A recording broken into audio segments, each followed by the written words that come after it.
Nabi apabila berjalan diumpamakan seperti orang yang turun bukit, berhati-hati. Nabi SAW dia tidak begitu tinggi dan tidak begitu rendah, tetapi Nabi apabila dia berada di dalam sesuatu majlis, walau ramai yang hadir, orang pasti akan mengenali itu adalah Nabi SAW.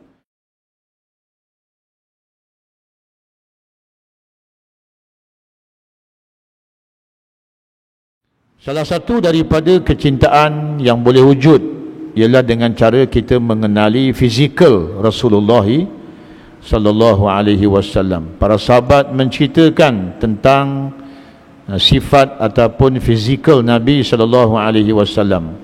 Kalaulah dia tidak penting, maka para sahabat tidak meriwayatkan hadis-hadis, tidak bercerita hadis-hadis tentang muwasifat fizikal Rasulullah sallallahu alaihi wasallam. Kita apabila diceritakan mungkin ayah kita telah meninggal dunia sewaktu kita masih lagi kecil, kita bertanya kepada ibu kita, macam mana rupa ayah?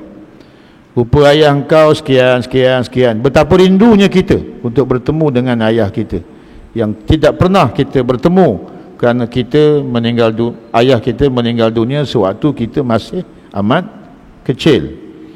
Maka dia akan timbul rasa kecintaan apabila ibu kita bercerita tentang kecantikan ayah kita. Maka para sahabat bercerita kepada kita, rambut Nabi SAW tidak kerinting dan juga tidak lurus. Rambut Nabi SAW ikal maya. Kadang-kadang dilihat Nabi menyisir rambut, membelah rambutnya di bahagian tengah, kadang-kadang membelah di bahagian tepi. Rambut Nabi panjang sehingga bersentuhan bahu, tetapi kecantikan Nabi dicantikkan dengan pemakaian kopiah dan juga serban. Hidung Nabi mancung, muka Nabi tidak bulat dan tidak lonjong. Dia berada di antara bulat dengan lonjong. Badan Nabi tidaklah terlalu amat kurus dan tidaklah terlalu amat gemuk. Badan Nabi sasa. Tangan Nabi SAW adalah tangan yang besar, gempal, nak menunjukkan bahawa Nabi bukan seorang yang diumpamakan pengarah yang tidak pernah memegang pisau dan parang untuk pergi ke ladang.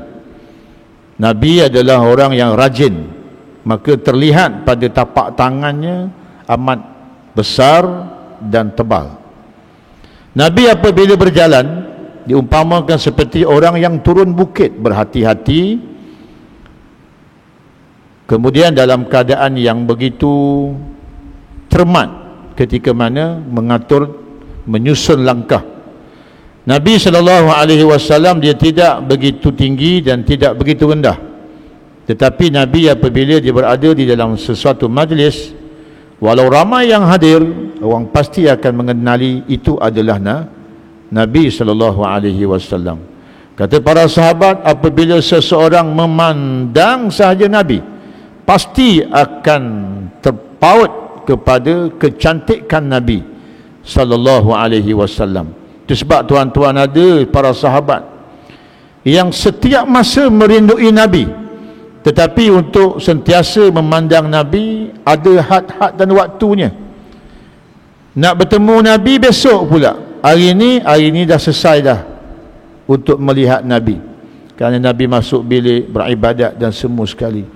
Untuk menunggu hari besok tu, nak tunggu Nabi tu, Allahu Akbar, jiwa dia, jiwa dia. Bahkan ada riwayat yang menyatakan bahawa rindunya para sahabat, sebahagian ada seorang sahabat yang amat merindui Nabi, kerinduan itu sampai memberhentikan jantungnya kerana rindunya untuk bertemu dengan Nabi sallallahu alaihi wasallam.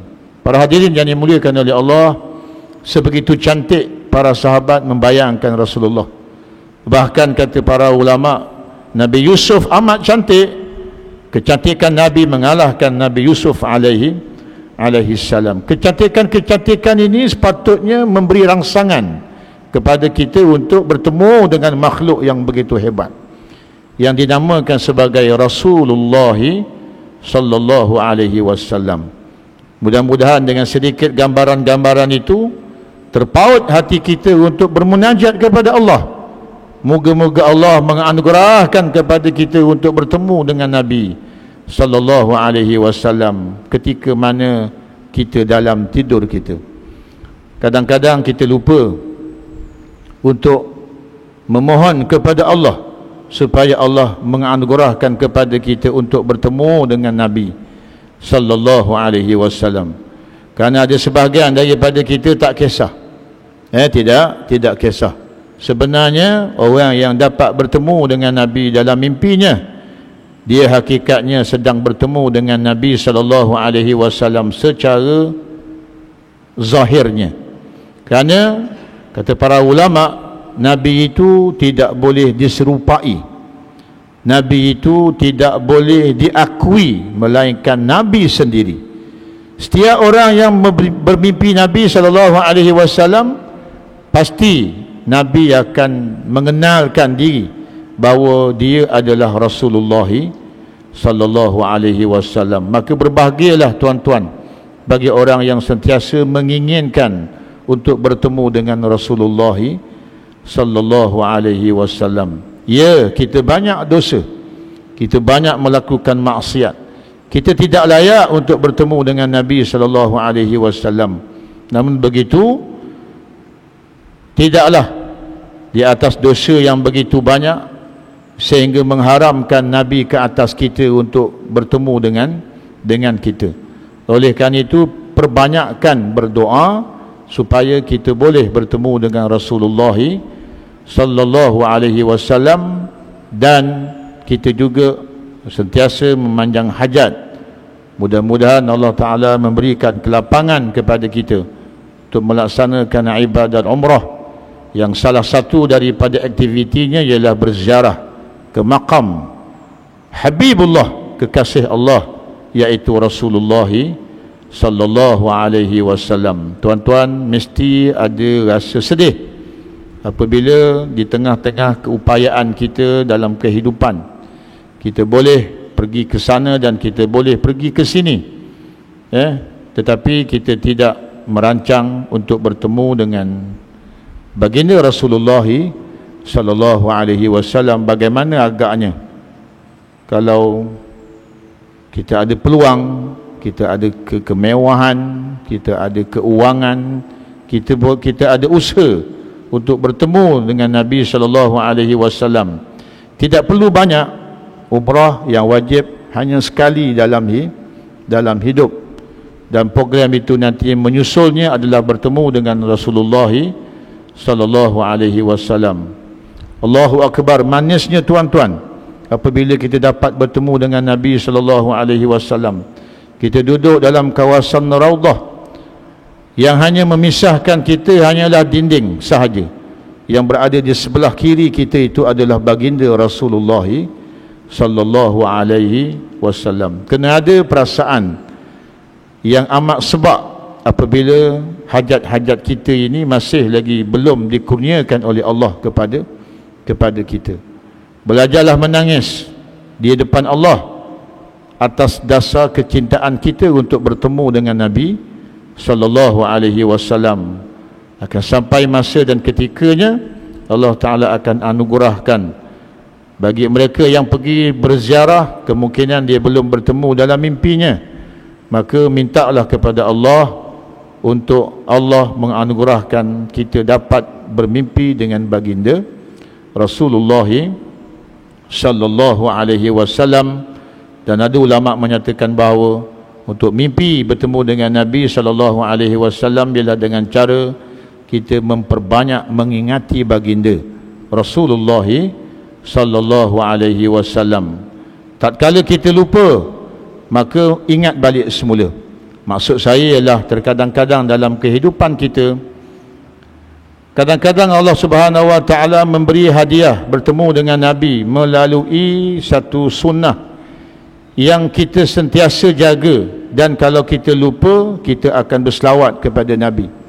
Tuan-tuan, sebentuk sikat, satu sikat yang apabila kita berada di cermin, kita menyisir rambut kita, kemudian kita membelahkan rambut kita, dan kita mengingati, inilah di antara sunnah Nabi apabila Nabi bersikat rambut, sebenarnya telah memadai.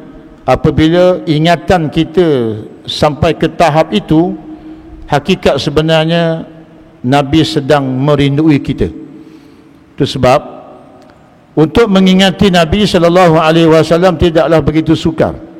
Hanya sekadar mengucapkan Allahumma salli ala Muhammad. Allahumma, satu, salli, dua, ala, tiga, Muhammadin, empat sahaja. Kalaulah semudah ini, seringan ini, tiba-tiba seharian kita hidup 24 jam tidak terkeluar daripada mulut kita, dia satu musibah. Kerana mengingati Rasulullah itu sebenarnya anugerah daripada Allah. Tatkala terhalang kita mengingati Allah, maksudnya ialah Allah tidak izinkan kita mengingati Rasul. Maksud yang lebih dalam, sebenarnya Allah benci kita mengingati Rasul lantaran Rasul benci kepada kita. Jadi sila ambil perhatian. Itu sebab kena bermuhasabah. Kalau sepanjang hari 24 jam untuk menyebut Allahumma salli ala Muhammad tidaklah 1 jam, bukanlah 30 minit, bukanlah juga 30 saat, bahkan hanya 5 saat sahaja kita boleh menyebut Allahumma salli ala Muhammad, itu pun tidak dianugerah oleh Allah, maka sebutlah ke atas tubuh kita, inna lillahi wa inna ilaihi raji'un. Betapa hati kita lebih cenderung mengingati selain daripada Allah subhanahu wa ta'ala. Saya rasa cukuplah sekadar itu. Mudah-mudahan daripada apa yang dikongsikan sedikit sebanyak memberi ingatan-ingatan kepada kita, yang dengan ingatan itu kita boleh memperbaiki hubungan kita dengan Allah subhanahu wa ta'ala. Qulu qawli hadha wa astaghfirullah li wa lakum. Wassalamu alaikum warahmatullahi wabarakatuh.